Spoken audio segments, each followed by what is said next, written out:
DA और D R में जो है बढ़ोतरी की जा सकती है, 2% की बढ़ोतरी संभवतः की जा सकती है और कर्मचारियों और पेंशनर्स को तोहफा मिल सकता है। बुधवार को कैबिनेट बैठक में ऐलान किया जा सकता है। ये बड़ी खबर सामने आ रही है। बुधवार को कैबिनेट बैठक में ऐलान किया जा सकता है।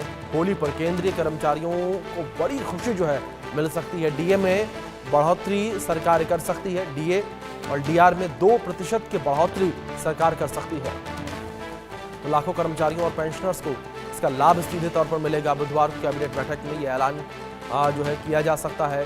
होली पर केंद्रीय कर्मचारियों को बड़ा तोहफा, डीए में बढ़ोतरी का ऐलान सरकार कर सकती है। डीए और डीआर में 2% की बढ़ोतरी हो सकती है। बुधवार को कैबिनेट बैठक में यह ऐलान किया जा सकता है। होली पर केंद्रीय कर्मचारियों के लिए बड़ी खुशखबरी जो है सामने आ रही है। डीए में बढ़ोतरी का ऐलान सरकार कर सकती है।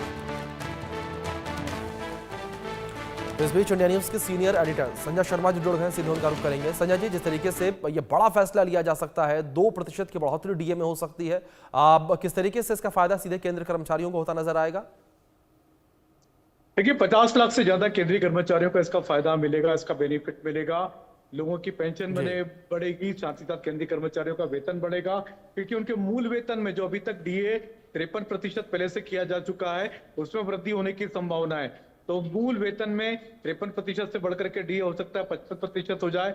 2% से 3% डीए बढ़ाया जा सकता है। पिछले साल 2024 से बढ़ाया गया था आखिरी बार जब डीए बढ़ाया गया था। तो और ये इस बात को लेकर के भी चर्चा थी कि होली के पहले डीए की घोषणा हो जाएगी।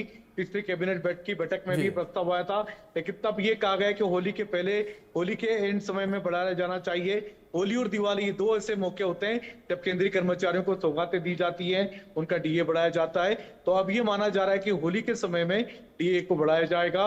और होली के पहले ये जो बैठक होने वाली है, कहा जा रहा है कि बुधवार को यानी 12 तारीख को ये बैठक बुलाई जा सकती है कैबिनेट की, जिसमें केंद्रीय कर्मचारियों के डीए बढ़ाने का ऐलान हो सकता है। और ये क्योंकि फिलहाल जो वेतन आयोग जो चल रहा है, लेकिन इसके बाद जो नया वेतन आयोग की जो घोषणा हो चुकी है 8वें वेतन आयोग की, उसमें फिर तनख्वाह के साथ ही डीए भी जुड़ के मिलेगा, यानी उस पर डीए का अलग से प्रावधान नहीं होगा।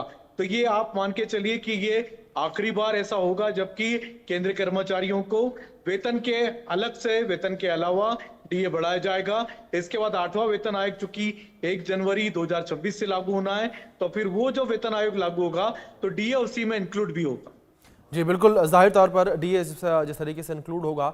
अब दूसरी ओर जिस तरीके से बात की जाए, संजय जी आपने जिक्र किया कि दीपावली और होली के मौके पर ये डीए जिस तरीके से बढ़ोतरी देखने को मिलती है, जाहिर तौर पर इसका फायदा सीधे तौर पर आपने जिक्र किया 50 लाख जो कर्मचारी हैं सरकारी, उन्हें मिलता नजर आएगा। अब अगर बात की जाए इन 50 लाख कर्मचारियों के इस फायदे को लेकर किस तरीके से खुशी का माहौल यहाँ देखने को मिल रहा है? वैसे तो संजय जी ये क्लियर ही रहता है कि साल में हर साल डीए जो है केंद्रीय कर्मचारियों का बढ़ेगा, लेकिन उसके बावजूद किस तरीके से खुशी जो है देखने को मिल रही है, क्योंकि खबर सामने आ रही है कि बुधवार को बैठक होगी, उसके बाद ये बढ़ोतरी जो है वो कर दी जाएगी। देखिए, केंद्रीय कर्मचारी इसका इंतजार पिछली कैबिनेट की बैठक में कर रहे थे, लेकिन तब मोहर नहीं लग पाई, क्योंकि ये कहा गया था कि होली के पहले, ठीक होली के पहले एक और कैबिनेट की बैठक होगी जिसमें इस तरीके का ऐलान सरकार कर सकती है।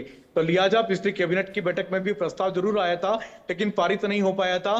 तो अब ये होली के ठीक पहले जो बैठक होगी कैबिनेट की, 12 तारीख को जो बैठक होने वाली कैबिनेट की, उसमें यह प्रस्ताव को पारित किया जाएगा और केंद्रीय कर्मचारियों को तोहफा दिया जाएगा डीए बढ़ाने का। तो जबरदस्त फायदा मिलेगा केंद्रीय कर्मचारियों को, क्योंकि उनका जो डीए होगा वो मूल वेतन के अलावा 53 से 55% तक अलग डीए मिल सकता है। यानी अगर किसी की केंद्रीय कर्मचारी की तनख्वाह 50,000 है तो उसको लगभग 74,000 रुपए तनख्वाह मिल रही है। तो इसको और बढ़ा करके तनख्वाह मिलेगी। तो ये कहीं ना कहीं केंद्रीय कर्मचारियों को अपनी तनख्वाह से ज्यादा, लगभग आधी के करीब उनको तनख्वाह अलग से मिलने जा रही। जी, अब दूसरी ओर जानकारी आपसे यहाँ पर यह भी चाहेंगे, जिस तरीके से अगर 2% तक की बढ़ोतरी आपने जिस तरीके से जिक्र किया कि सरकार करती है, तो सरकार पर कितना भार इसका आएगा? देखिए, उसका पूरा अनुमान लगाया जा रहा है। कैबिनेट की बैठक में जब प्रस्ताव आएगा तब उस पर केंद्र सरकार पर कितना भार पड़ेगा, कितना बोझ पड़ेगा, कितने 50 लाख केंद्रीय कर्मचारियों को जब फायदा मिलेगा, तो उसका पूरा जोड़ बाकी गुणा भाग उसी समय नजर आएगा। कितने करोड़ का केंद्र सरकार पर बोझ पड़ेगा, तो इसका पूरा विस्तृत ब्यौरा कैबिनेट कमेटी की बैठक के बाद मिलेगा। लेकिन इतना जरूर है कि ये बड़ा तोहफा होगा केंद्रीय कर्मचारियों के लिए। 2025 की शुरुआत से ही हमने देखा लगातार केंद्रीय कर्मचारियों को तोहफे मिल रहे हैं। शुरुआत में भी तोहफा मिला है और अब होली के ठीक पहले डीए बढ़ा करके भी केंद्रीय कर्मचारियों को तोहफा दिया जा रहा है। बिल्कुल, जाहिर तौर पर होली से पहले जिस तरीके से डीए में बढ़ोतरी की जा रही है, सीधे तौर पर केंद्रीय कर्मचारियों को एक बड़ा तोहफा देने की तैयारी यहां पर की जा रही है। अगर इस बैठक को लेकर बात की जाए संजय जी, जिस तरीके से बुधवार को बैठक होनी है, और कौन कौन से एजेंडे इस बैठक में रखे जा सकते हैं,